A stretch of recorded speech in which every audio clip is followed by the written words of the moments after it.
Hi, and welcome to JOCK TALK. It's where we talk about radio memories. And usually Banana Joe and myself, Sky Walker, get together and we talk about old disc jockey stories from the 60s and 70s and 80s, and we usually play a couple of radio clips. Unfortunately, Banana Joe tonight is on assignment here on this Monday late afternoon. I'm trying to get out of town because I won't be here until next week. This Wednesday on June 30th, I will officially become an old man. Yes, I will be turning 60. The party begins right after I get off the air today. And it all starts at Leisure World. It's going to be exciting. Excitement oh plenty. Or as my friend Mucho Morales says, party, party, oh party. So looking forward to that. I want to start off by saying congratulations to a friend, Jennifer Wild, who has decided to call it quits and hang up the old headphones. And after 33 years in broadcast radio, and she's decided, this is it. This is the end of the line for radio for her. Her last job, she's been syndicated across the country, maybe across the world. A great broadcaster, very talented. Congratulations, Jennifer Wild. What a great, extremely talented person. And she's going on to something else that she's extremely talented at. And she's going to be, she's an excellent photographer, and she posts her photography. She takes pictures of everything, and she posts them on Facebook. And check out Jennifer Wild Photography, and that's her new career. And we wish her the best. Sorry to lose such a great talent, but lots of luck in your new career, Jennifer Wild. Wish you the best. Good luck. You deserve it. Okay, on with the show, because we're going to make it a real quickie. Radio stations, a lot of them didn't used to be in unless you were in a really big major market, and even some major markets weren't in skyscrapers. So it was pretty easily, the stations were pretty easily accessible. So I was working at a radio station, and it was kind of like in a complex. So we didn't have a back door, we only had a front door, so the jocks had to go in the front door. And you couldn't really see inside. We could see outside. And so people would come to the radio station and, look in, peer in and see. And if they looked close enough, they could see the disc jockeys on the air. And we were always kind when people would come to the door and they would ring the little buzzer and we'd open the door and hand them a bumper sticker or some tchotchke that we had readily available. And one night before my shift was about to end, two beautiful young ladies show up at the station. And I say, hold on, I'll be right back. I'll get you guys some T-shirts. So I run back to the promotions office, grab a couple of T-shirts, forget to grab my keys. I put on Layla, I think it was, so I had enough time to talk with them. And I'm out there, flirting with these young ladies, and they're blasting the song in their car. And we're talking, and they're saying, "What are you doing after you get off the air?" So we're kind of making plans, and I'm hearing the song just about, almost over. And I said, I got to run in. I have to change the song. And then I realize I don't have my keys. Terrifying. Suddenly, I started to perspire profusely. Dripping wet. one of the girls says, "Are you okay?" No. Thankfully, and sometimes you just have good luck. The overnight guy drives in because he's about to be on the air anyway. And I'm standing by the door looking panic-stricken. And the first thing he says to me is, your song's over.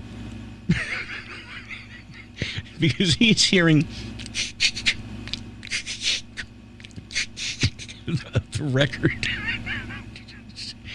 Oh, mercy. Thank goodness the program director was a friend and I didn't get in trouble. But I had a good time later that night. Oh, those little fun stories in radio.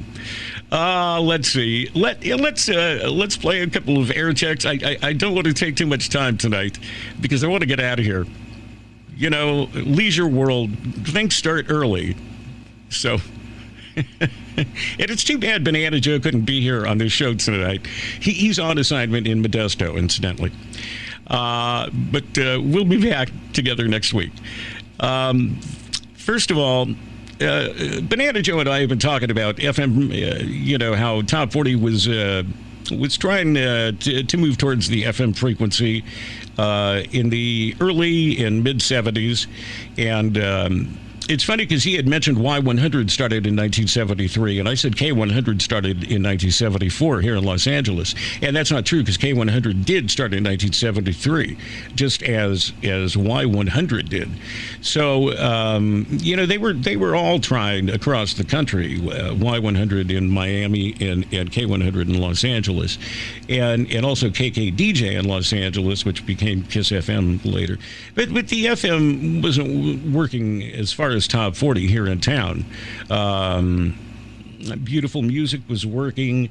Some freeform radio was working. KPPC, KROQ, KMET. So, but those would come just a little bit later. But the Top 40 format wasn't working here in Los Angeles. But the Top 40 format was still working all across the country.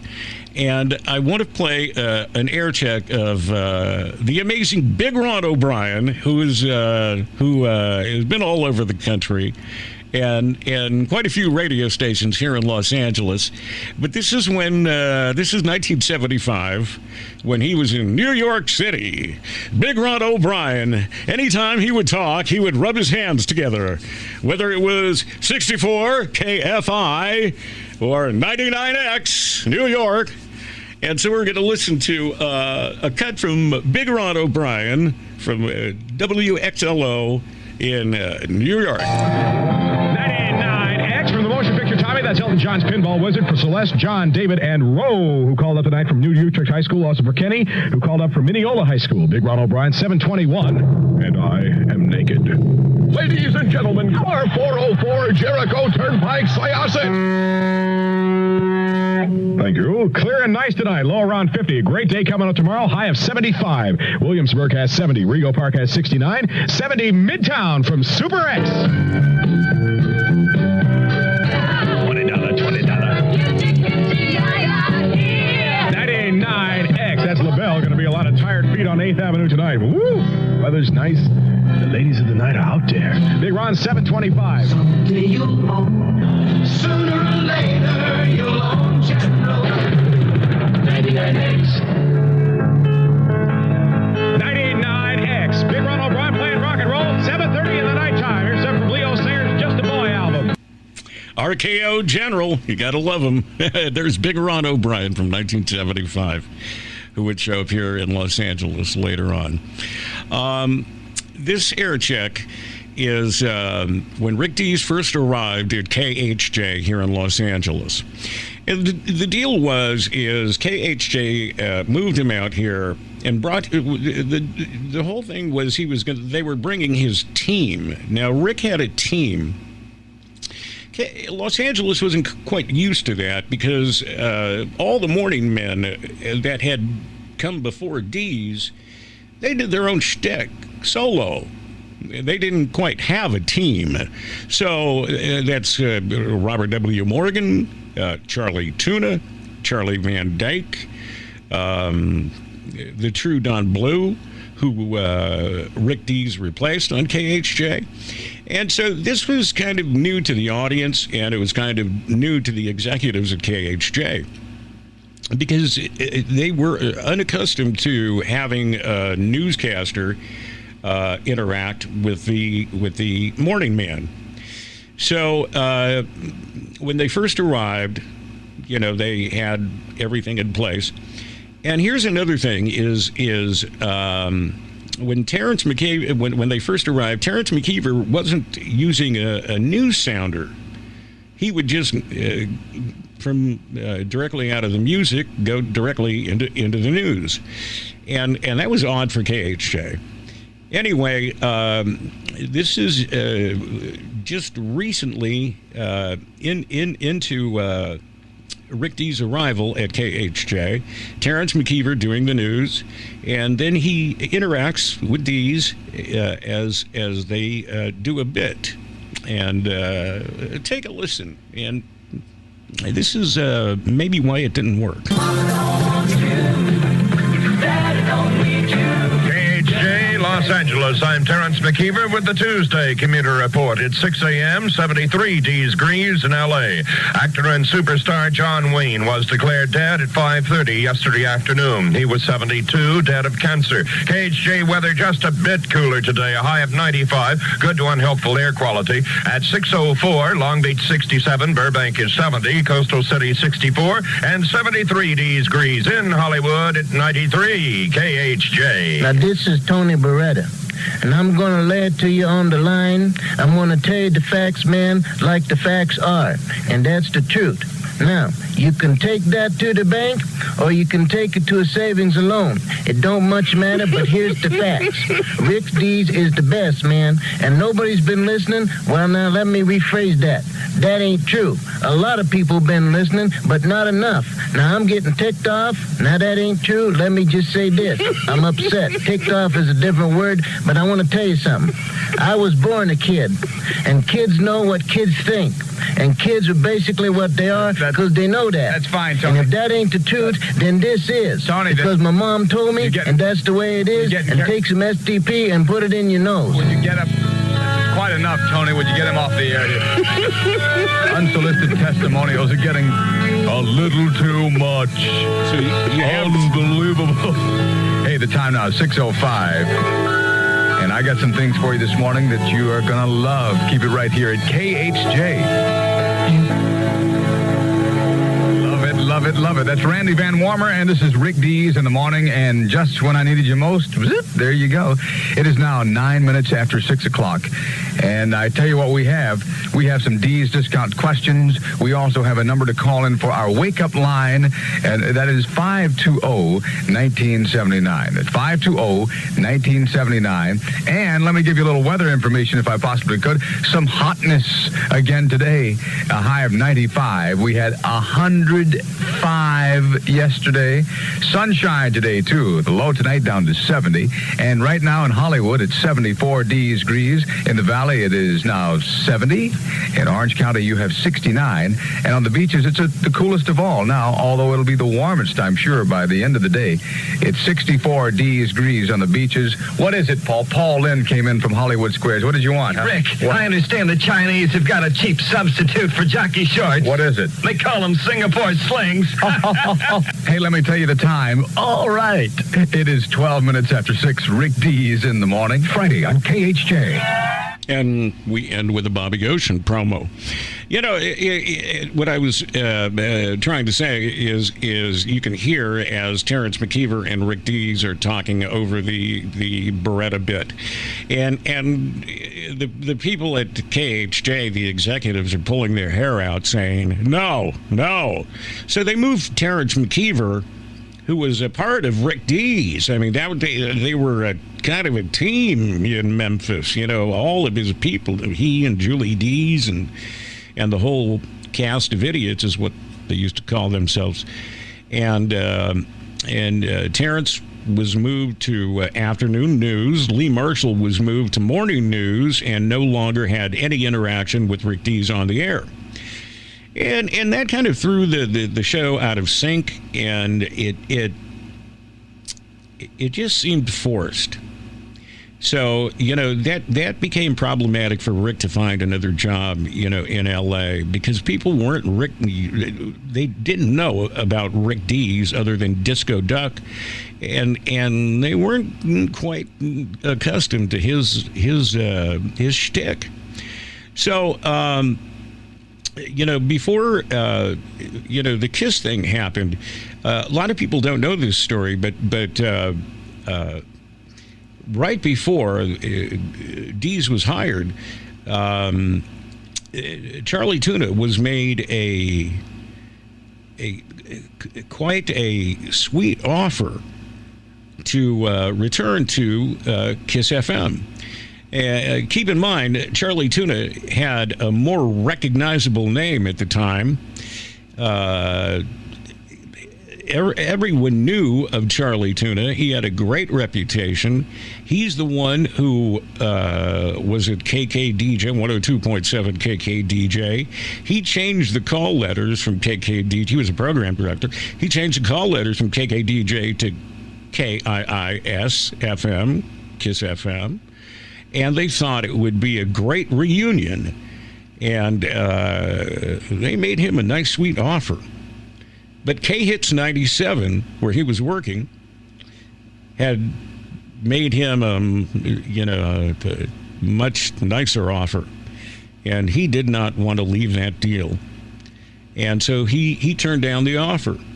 And because of that, Rick Dees got the gig at Kiss. And it started off very slow. Kiss started out as an adult hit station. I guess what you would call an adult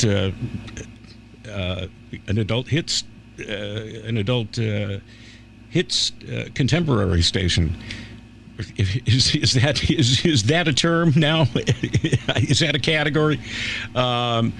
But it was kind of a slow start and slow in the ratings and slow to get an audience.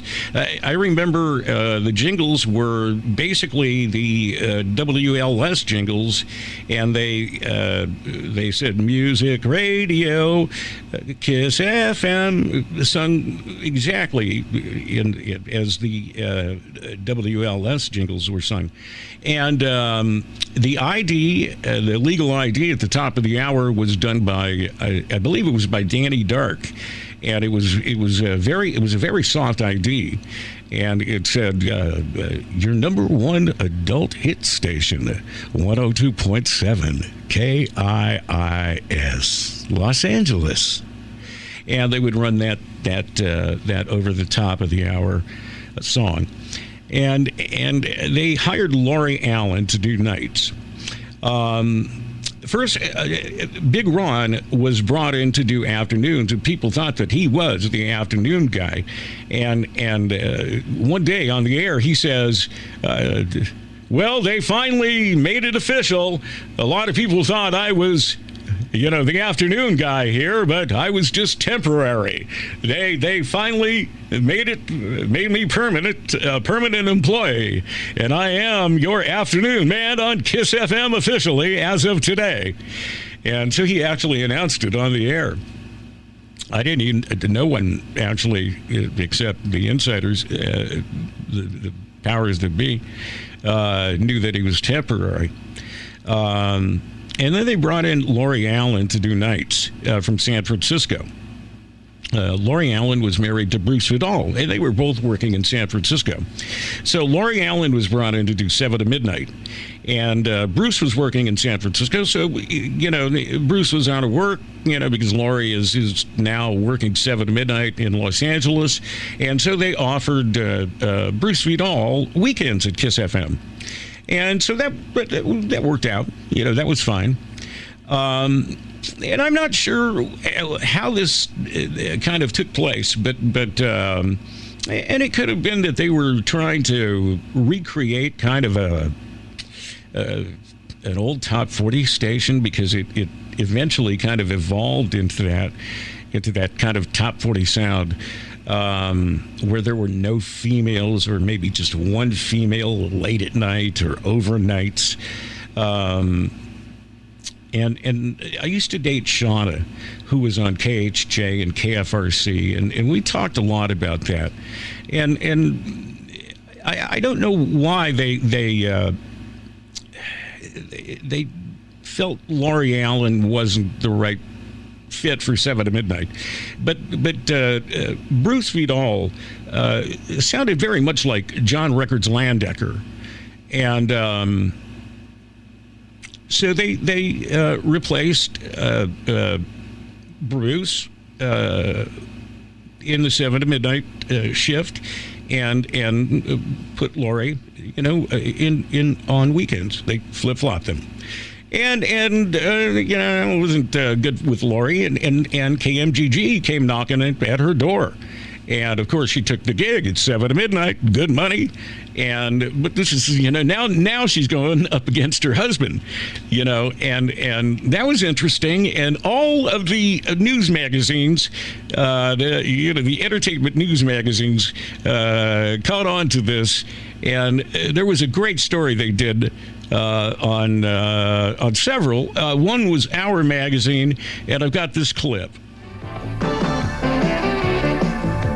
Laurie Allen and Bruce Vidal are a husband and wife DJ team in Hollywood, California, but they work on separate airwaves on highly competitive stations. And they even battle each other for ratings on the same nightly shift. But despite the competition, they are first and foremost a team. Is it fun sharing the same career, or do you think perhaps you'd have a more interesting life together, say if you were a nurse and she were the DJ? It would probably make some moments in our life a little easier, But I think for the most part, that's how we met. We met when she took a job at a radio station in Detroit Lakes, Minnesota. Tell me about the first meeting. Great. I was on my way in, driving into work, and I knew that I was going to meet Bruce Vidal that day. Because he was really the star of the radio station when I was coming into it. But I came in, and I saw him stand there, I said, "Hi, you must be Bruce Vidal. I'm Laurie Allen." He goes, "Wow." Laurie took whatever job she could get in the Rocky radio market, while Bruce was already somewhat established when they met. I had to set about convincing her that she indeed should marry me. He took me to McDonald's.